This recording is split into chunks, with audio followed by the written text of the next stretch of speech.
Hare Krishna, Namaste. Chapter 4, which is entitled as Jnana Yoga, Sloka 23. Gata-saṅgasya muktasya jñānāvasthita-cetasaḥ yajñāyācarataḥ karma samagraṁ pravilīyate.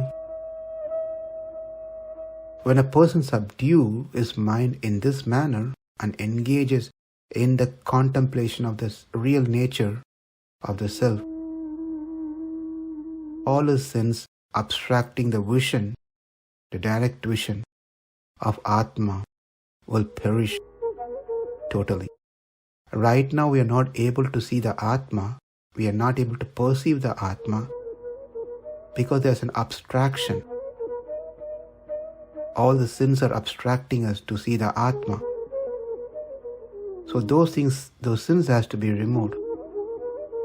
And that's only possible by doing in this method. If we don't try to contemplate the defects of the material objects these ways, then we will think they are the best. And we get attached more and more. And eventually we lose track and our focus goes somewhere else and we lost the track of seeing, understanding Atma. Yajñāyācarataḥ karma. So that is, one can undertake actions like earning money, whatever they need to do. But the purpose of doing this is to perform sacrifice to satisfy Vishnu.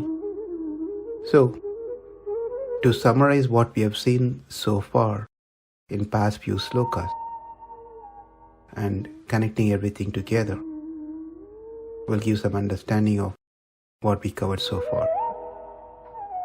After introducing karma and akarma in previous sloka, that's prior to 18th sloka, Krishna started instructing us from 18th sloka what needs to be done with these karma and akarma, how we should understand and how we need to perceive them. In the 18th sloka, karmani akarmaya pashyet akarmini cha karmaya sa buddhiman manusyeshu sa yuktah krishna karma krit. From here we learned karma means actions and akarma means knowledge. One has to learn to see action in the form of knowledge and knowledge in the form of action. One who understands and sees like this is considered to be the person who understood the scriptures and one who has practiced all that is mentioned in the scripture. That is 18th sloka. In the 19th sloka, yasya sarve samarambaha kama sankalpa varjitaha jñānāgni dakta karmanam tam ahu panditam buddhaha. So the question is, karma is action which can be perceived, but jnana is not an action. How can we perceive? How can we see jnana in karma? So the response from this sloka is, it can be certainly seen, but only when the actions are performed without any desire. When it does in this way, what happens is accumulated karmas are get burnt by that particular knowledge. Jnānāgni dakta karmanam. All the past karmas are burnt. Thus jnana becomes a fire. And this is what the great sages say.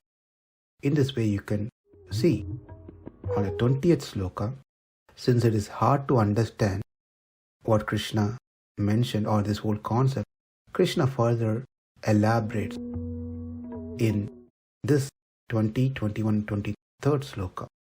20th sloka, tektva karma palasaṅgam nitya tripto nirāshrayah karmani abhipravartopi naiva kinchit karoti saha.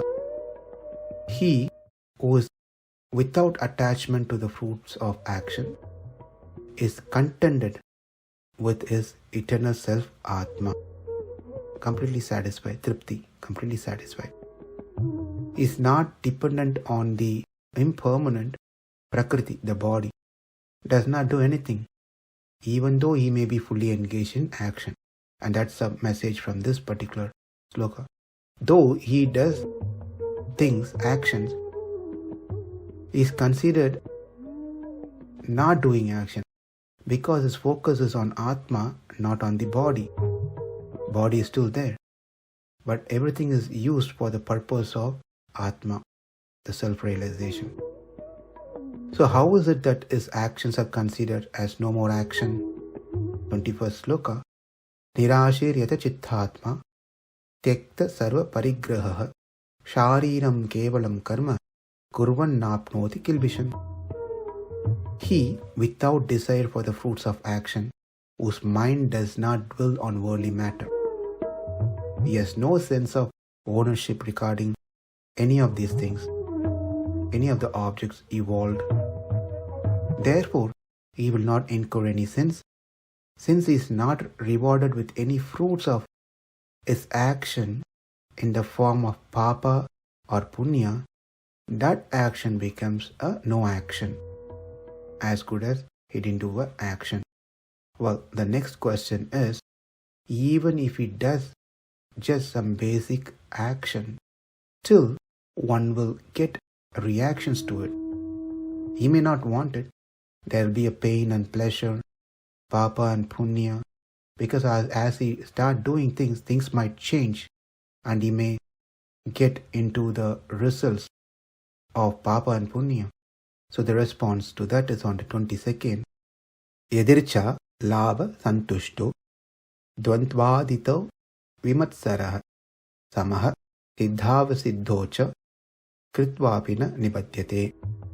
He who is satisfied with whatever comes on its own, yadircha lava santushto, who is free from duality and does not envy anyone, who is steady in both success or failure, joy or pain, is never entangled, although performing action. So that's a response to the question.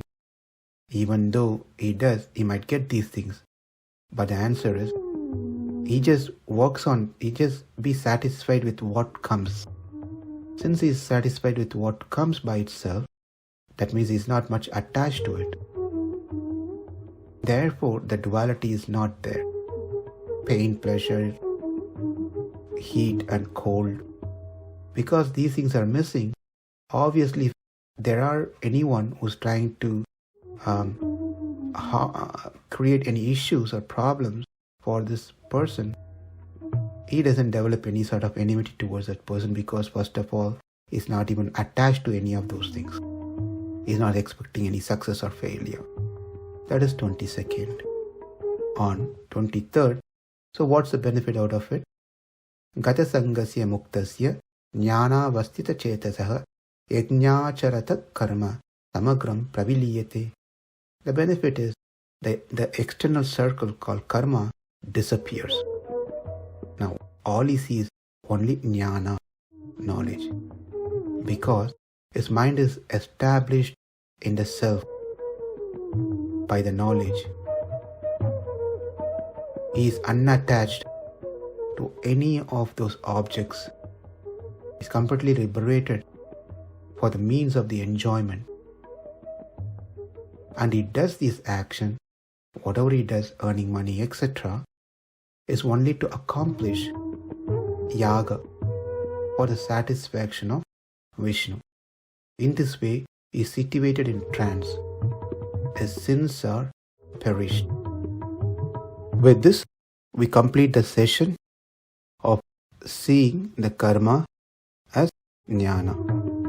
The sloka 24, which we will see next, will introduce the next level of knowledge. Reciting the 23rd sloka again.